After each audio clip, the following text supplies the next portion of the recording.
Also ich freue mich sehr, Professor Mark Drumbl hier kurz vorstellen zu können. Mark Drumbl ist Professor für Rechtswissenschaft und Direktor des Transnational Law Institute an der Washington and Lee University bzw. der Washington Lee School of Law in Virginia in den Vereinigten Staaten. Die Washington and Lee Law School ist eine kleine, aber sehr feine Law School, die man sicherlich zur Ivy League der nordamerikanischen Law Schools rechnen kann. Professor Drumbl kommt ursprünglich aus Kanada, hat in Montreal und Toronto studiert, später dann aber auch in Paris und an der Columbia University in New York City.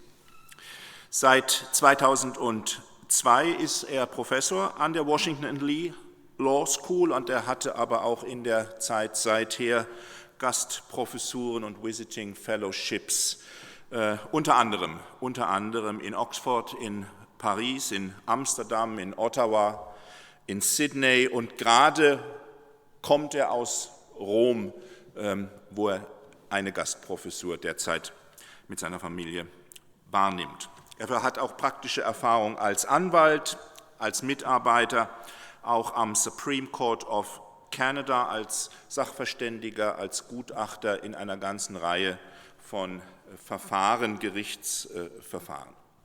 Ich kann das im Einzelnen nicht ausführen, denn wir wollen den Vortrag hören und nicht mich. Auch die Liste seiner Publikationen ist wirklich viel zu lang, um sie hier auch nur in Ansätzen referieren zu können. Ich will vielleicht nur wirklich exemplarisch und in unseren Zusammenhängen erwähnen ein Buch von 2007, Atrocity, Punishment and International Law, ein Standardwerk, highly praised, highly acclaimed.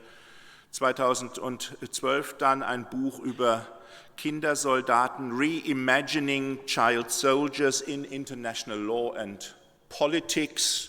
Und gewissermaßen in Fortsetzung auch dieses Forschungsinteresses dann vor einigen Jahren ein Forschungshandbuch, ein Research Handbook über Child Soldiers, über Kindersoldaten. Professor Drumbl war auch einer der ersten, der sich aus juristischer, aus rechtswissenschaftlicher Sicht mit Frauen als Täterinnen im Völkerstrafrecht befasst hat. Und das führt uns nun tatsächlich zum Thema der heutigen Vorlesung, Women and Atrocity Beyond Simplistic Caricatures. Ein hochspannendes Thema. Ich freue mich wirklich auf den Vortrag. Mal gucken hier. Jawohl. Ich freue mich auf den Vortrag. Once again, Professor Drumbl, we are very happy and we are honored to have you here as our distinguished guest speaker. Thank you very much indeed for accepting our invitation and for coming to Marburg tonight. We are really looking forward to your lecture, and now really the floor is yours. Thank you.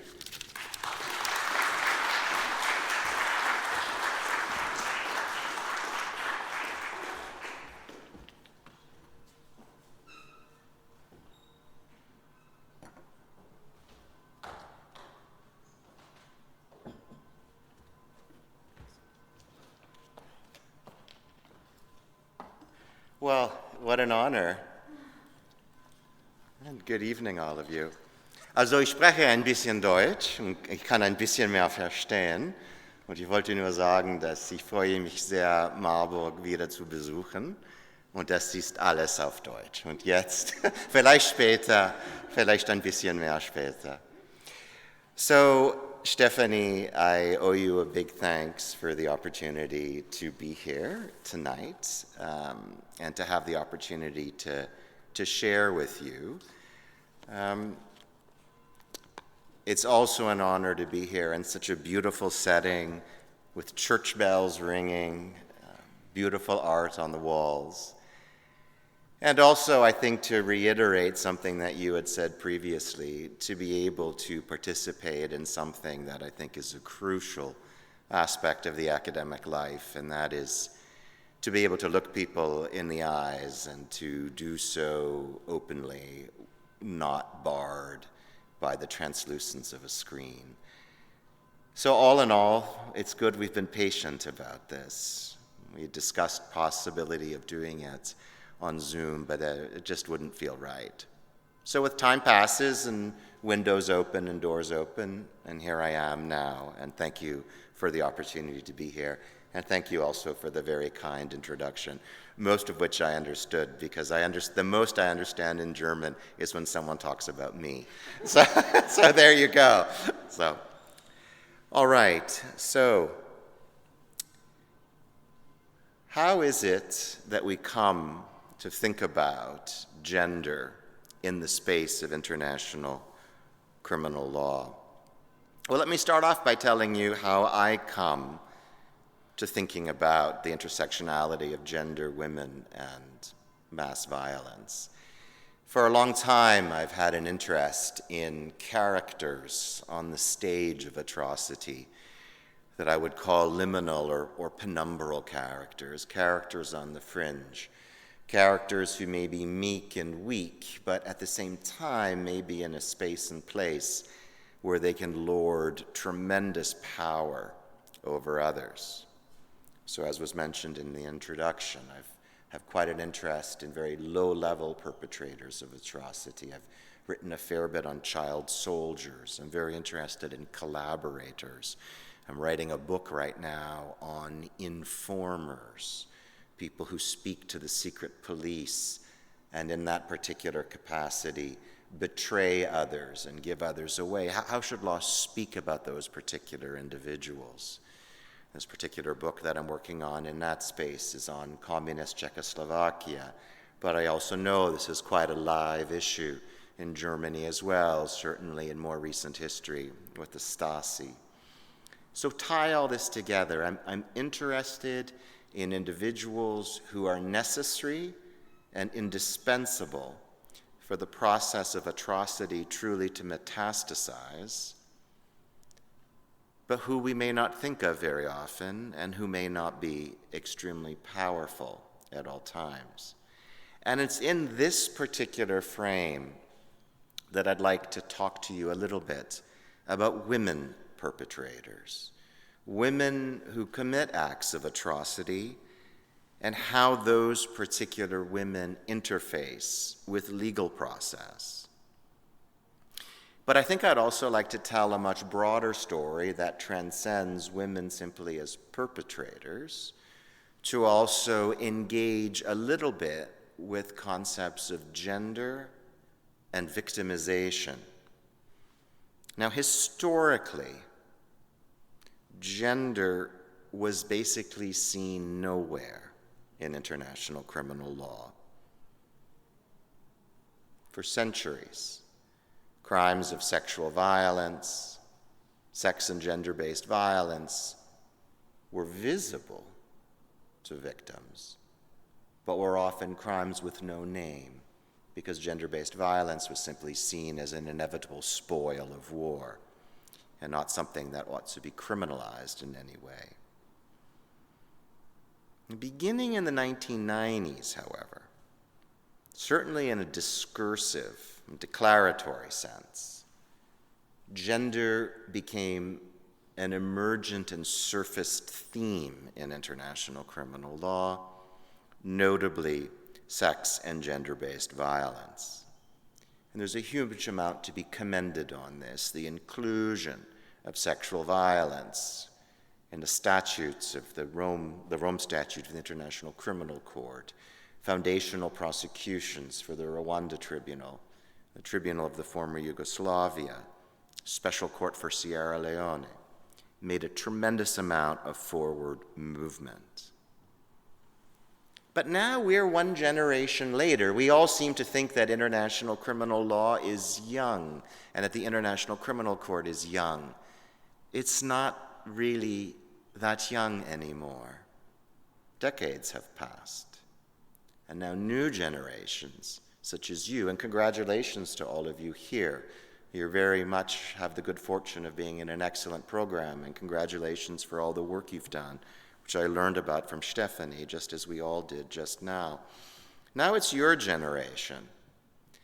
And I think it's extremely important when we think of gender and international criminal law to go beyond simply the satisfaction of surfacing and to ask more difficult questions so as to keep momentum moving forward.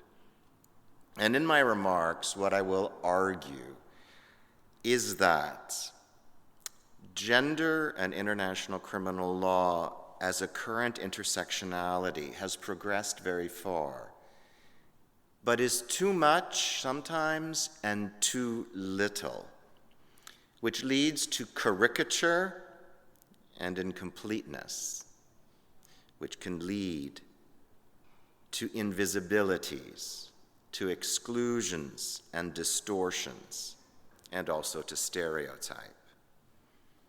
I argue that international criminal law tends to reduce gender to a very simplistic and heteronormative binary, and that it does so both on the levels of the perpetrator and also on the victim. And increasingly, international criminal law, when it comes to gender, has a rhyme and a chime that is a bit out of the time. And I think we need to be a little bit aware of this so that the discipline doesn't slide into a sense of démodé or a sense of being a bit antiquated and engages more with far more complex understandings of identity. The overall thrust of international criminal law is to present women as victims and men as perpetrators. And I will argue this is far too reductively parsimonious, including in the content of sexual violence. And I will argue that this occludes and obscures far more complicated realities. What I would like to do is talk first about women perpetrators, and then what I would like to do is talk about male victims, including of sexual and gender-based violence. So let's begin with perpetrators. The reality is that women perpetrate atrocity crimes throughout all of history and throughout all of time. At the international criminal tribunals, 2 women, however, have been convicted for serious international crimes, one at the Rwanda tribunal and one at the tribunal for the former Yugoslavia. And if one surveys percentages of trials that have been conducted for perpetration, the percentages of women who have been prosecuted is very low. Rwanda in the national courts is an area in which I've done a fair bit of work, and the numbers are quite low. Yet, when women are prosecuted for atrocity, we have some very serious distortions that emerge. And I would argue a very problematic cocktail that is spun and spooled that tends to focus on what is the proper woman, what is an improper woman, and how should appropriate feminine mores become constructed in law. A survey of individual cases involving violence women prosecuted for atrocity reveals the push and the pull of 2 major theoretical lenses. The first is what I would call traditional patriarchal theory. Traditional patriarchal theory sprinkled at times with a tinge of misogyny. Under traditional patriarchal theory, 2 impulses tend to emerge. The first is the presentation of the particularly violent woman in a sensationalized and often pornographied and sexualized way. Lurid, the spectacle, the burlesque, the fascination with the woman who tortures and kills, rooted in the absolutely prurient or the absolutely perverted nature of that particular conduct. This lens of traditional patriarchal theory, I think, explains in part why, if you look at, beginning with prosecutions coming out of World War II, Holocaust prosecutions, concentration camp prosecutions, often women perpetrators tended to be sentenced more severely than men for similar conduct when that was undertaken. The idea is surfacing that for a woman to be as violent as a man means that this particular woman is even more deviant, even more repugnant, even more damaged, even more sadistic. And hence, although there would be no connection between that and the actual conduct that's being criminalized, this traditional patriarchal view of the deviant woman leads to that particular character not only becoming sensationalized in popular culture and popular press, as some women who participated in, who were Holocaust guards and participated in concentration camp violence were sensationalized in the media, this also presented itself in the courtroom. But there's another aspect to traditional patriarchal theory, and that is what I have elsewhere called chivalry theory. And what is chivalry theory? Chivalry theory roots in this notion that women just cannot be as violent as men, wives, mothers, grandmothers, simply inherently cannot be perpetrators of serious atrocity crime.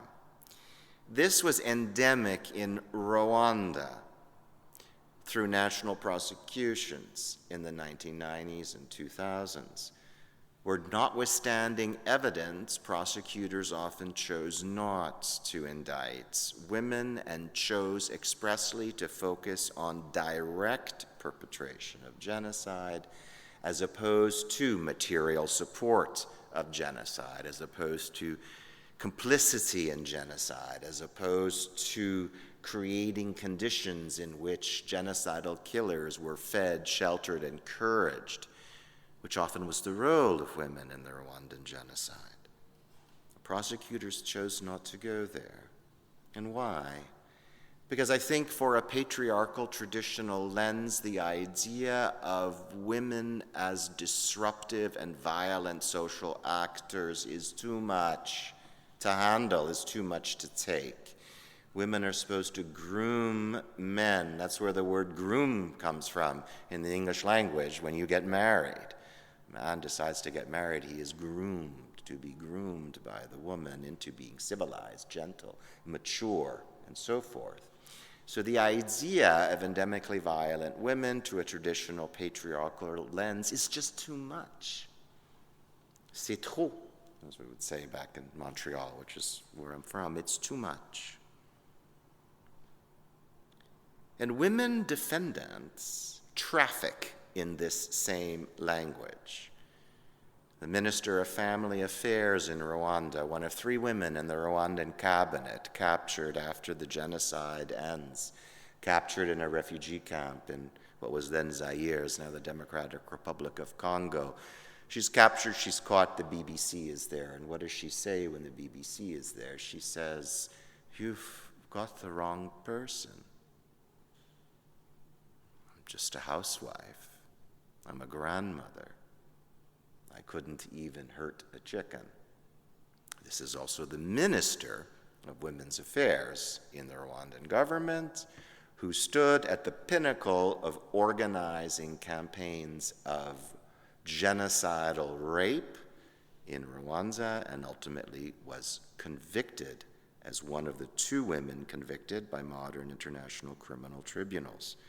So it's not only a patriarchal lens that is deployed by the patriarchy, it's also a recurrent theme when women are accused of serious crimes that women will turn to in that space.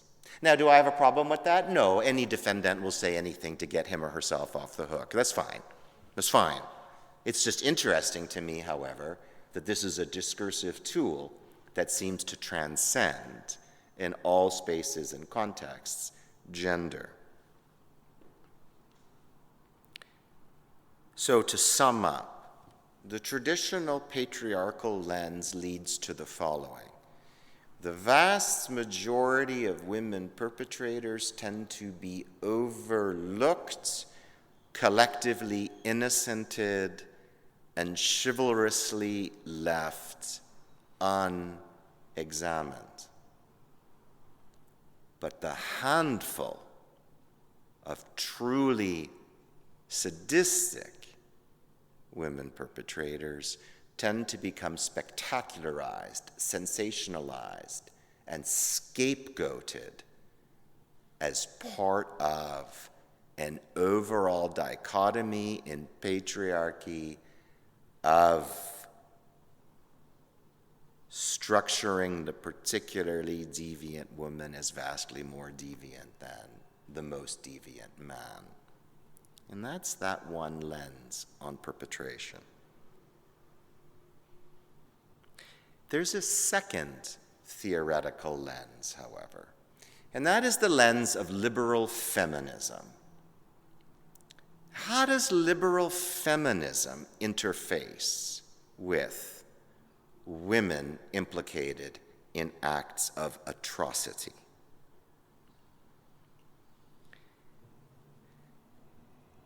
Well,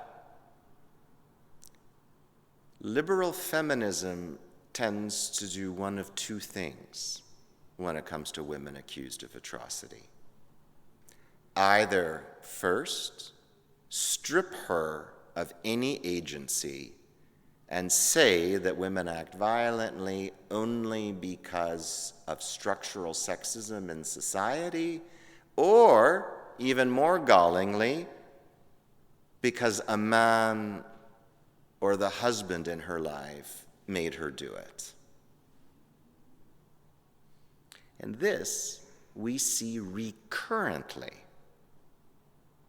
in quite a number of analyses of women atrocity perpetrators, that writers situating themselves in a liberal feminist stream will actually turn to sometimes the most cringeworthy analysis that strips the woman of agency and basically says, as Professor Imi Tallgren, who's written about this quite a bit, as she says, there's the search for the exculpation of just being the wife, which is actually astonishingly similar to traditional patriarchal theory.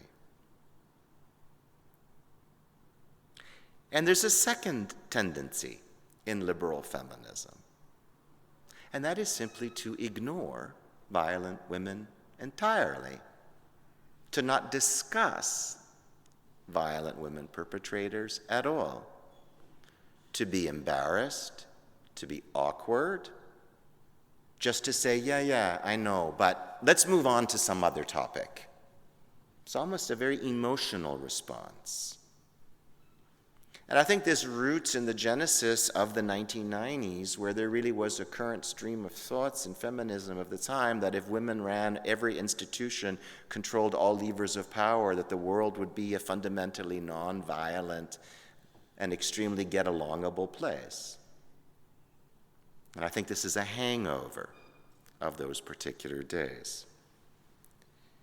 So at the end of the day, what are we left with? I think we're left with a space addressing women perpetrators that is fraught on all sides with stereotype, caricature, and simplistic analysis. This denies justice to the victims of the acts of violence of those particular perpetrators, and on an intellectual level does not tell us a full or accurate story of how atrocity metastasizes, of the etiology of atrocity, and of the role of people in it. There's so much writing on ordinary men and mass violence. A lot of writing on ordinary men. There is hardly any writing on ordinary women and atrocity. There are a handful of exceptions. Wendy Lauer has written a brilliant book on this. Isabella Steffler has addressed this. And in both of their works, they have come across the similar kind of theoretical problematization that I summarized earlier on for you. Sensationalism, ignoring, and platitudes. And I think it's very important as we move forward through time and through generational space, as we acquire a far more egalitarian and respectful understanding of social ordering, gender, and justice, that these particular questions be presented in a dispassionate way that is truly empowering across the board.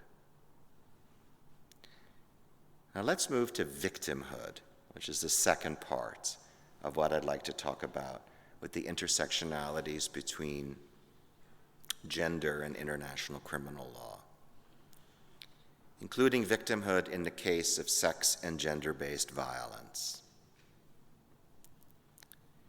I think here what we see is that sex and gender-based violence against boys and men is one of the most understudied, under-operationalized, under-prosecuted, and under-discussed areas. I would venture to say of domestic criminal law, but that's not my space, of international criminal law.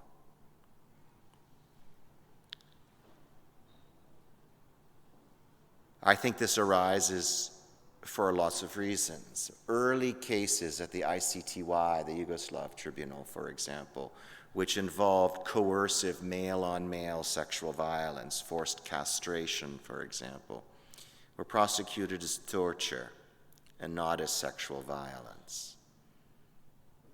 And investigators going in the field, and one of the most important areas, one of the hugely important areas of international criminal law in the future is this question of investigation.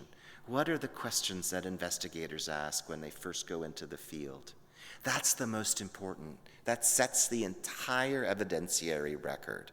And the lawyers can only do later with what they do after the investigators have determined it all.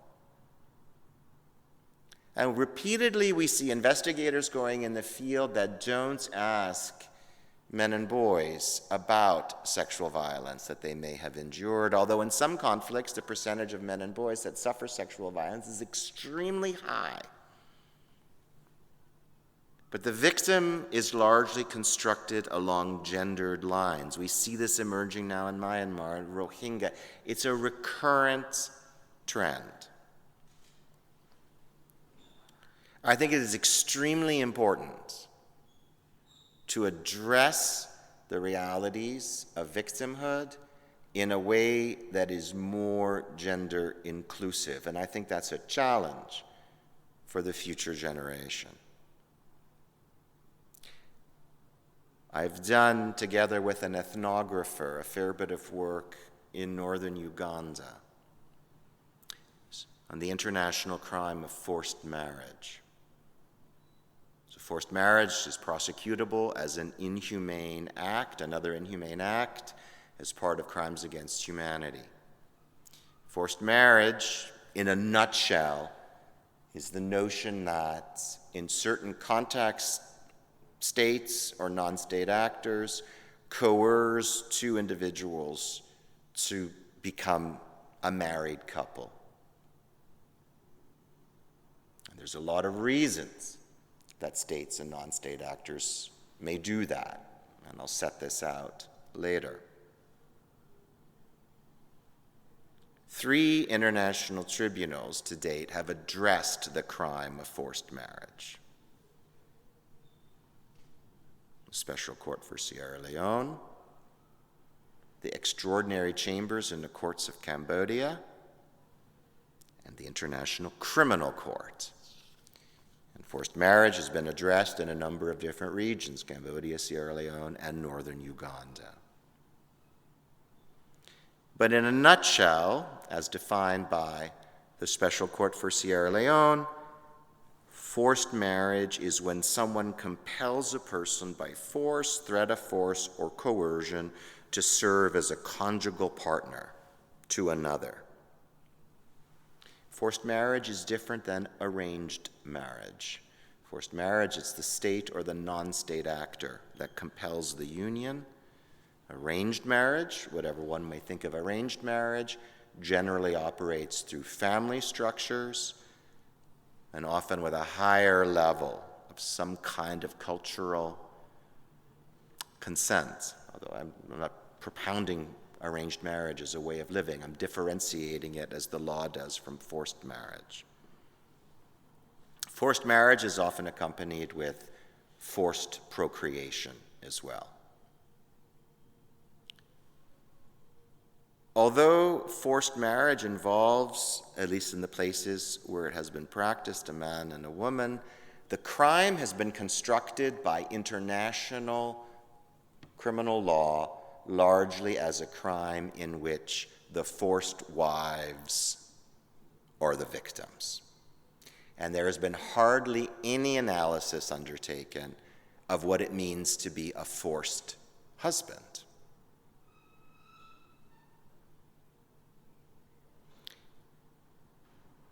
There are husbands who forcibly marry women. Dominic Ongwen is an example. It's a case at the International Criminal Court, a former child soldier, kidnapped into the Lord's Resistance Army in northern Uganda, brutalized for an extended period of time, then becomes a brigadier commander. He's prosecuted at the International Criminal Court. He had quite a number of wives. But the vast majority of forced marriages don't involve powerful commanders who themselves force a woman to marry them. They involve commanders forcing you and you, or you and you, to be married to each other in a perfunctory ceremony and to procreate as soon as possible. Such was the policy of the Khmer Rouge, and such was the reality in both Sierra Leone and northern Uganda in the Lord's Resistance Army. So together with an ethnographer at McGill University in Montreal, who's done a lot of work on the ground in northern Uganda, we asked the question, what was it like to be a man in a forced marriage? And the ethnographic work resulted in interviews with 20 individuals who were bush husbands, who had been married in that context for a broad range of years, and all of whom who had fathered children through the forced marriage. And what was interesting coming out of this is though the experience of forced wives and forced husbands are different, many of the situations of coercion, powerlessness, compulsion, forced parenthood emerged from some of these interviews that we conducted, and the stories that were shared were far more granular and were far more complex than the stories told by international criminal prosecutions. And ultimately, in this particular article, we argue with the argument that I will share with you now, that truly understanding the victimization of crimes such as compelled marriage, truly grasping the breadth of the harms, truly understanding the retributive need to underscore the heinousness of this as a compelled social arrangement, can be achieved by examining the pain of both forced wives and forced men, forced husbands, as well as the pain of forced parenthood. And we encouraged the International Criminal Court and its proceedings to take this into account to augment the overall expressive denunciation of the cruelty of forced marriage, instead of rooting this only in a female, let's say, focused perspective to a broader and more gender-inclusive perspective. And to me, this is part and parcel of a broader imperative and need in international criminal law to recognize the broader range of harms that can and may be suffered. For example, the extraordinary chambers in the courts of Cambodia were faced with the question, if I as a commander force the two of you into marriage and force you to have sex with each other and force you to procreate, is that rape? And the extraordinary chambers in the courts of Cambodia ruled that in those contexts, where I'm the commander, you're 16 years old or 17 years old, as are you. I'm the commander, I force you to do this, which was common practice with the Khmer Rouge. The extraordinary chambers in the courts of Cambodia ruled that it would only be rape for the woman, and forced procreation could never be rape for the man.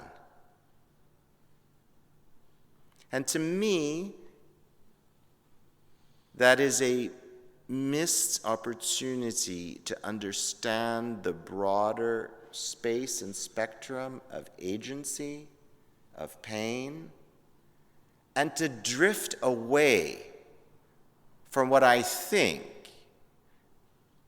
is a cringeworthy traditional narrative that still fills international criminal law, namely that in a heterosexual sexual encounter, the male can never be really coerced or raped.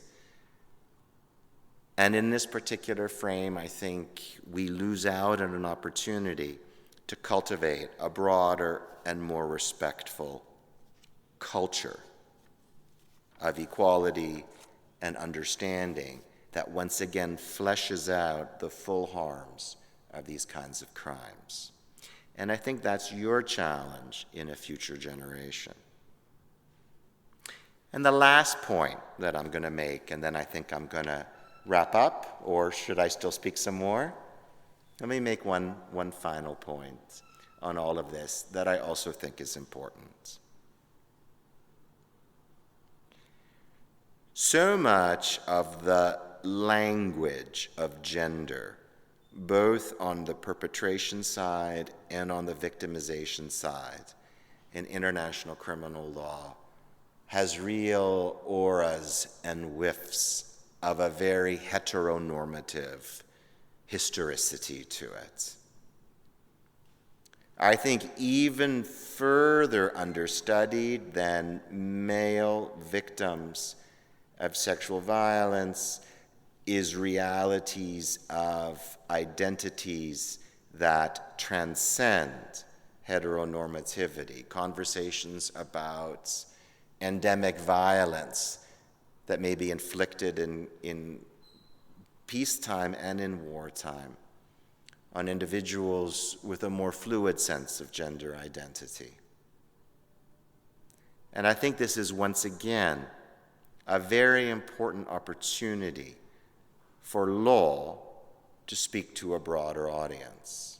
Now, as any of you who have read anything I've ever written will know, I'm a bit of a skeptic of international criminal law and international criminal law's ability to reconstruct social norms. But I do think that if international criminal law wants to go down that particular road of norm reconstruction, that it is important to be inclusive in that particular space. And we all can have lots of conversations about whether legal judgment can reflect history. But I think very important, and going back to a prior point that I made earlier today, I think if international law and judgment serves or strives or aims to have some kind of a reflection on why atrocity metastasizes, why does atrocity normalize, why do ordinary people participate in mass violence, and how can weak and meek people really hurt others at times, then I think it's crucially important for the etiology and the genealogy of violence to include the roles of ordinary women as perpetrators and ordinary men as victims. And once again, I don't know if law can achieve any or all of that, but I do think it's important to try. And perhaps, and this is my final point, I think if international criminal law wants to build cultures of gender equality that transcend transitional justice and fill much broader human rights spaces, it is of crucial importance not to strip the agency of individuals to be seen for what they did and to be seen for what they have suffered. One of the most recurrent problems that I've experienced in all of my work with child soldiers is that child's rights discourse, however well-intended, is often just not successful in building vibrant cultures of juvenile rights. In every society where there have been child soldiers and there's been prosecutions for adults for child soldiering, have resulted in situations after all of that transition that there is one thing that has not transitioned, and that is the status of juveniles in those particular societies that remains very weak, that remains very precarious, and remains very problematic.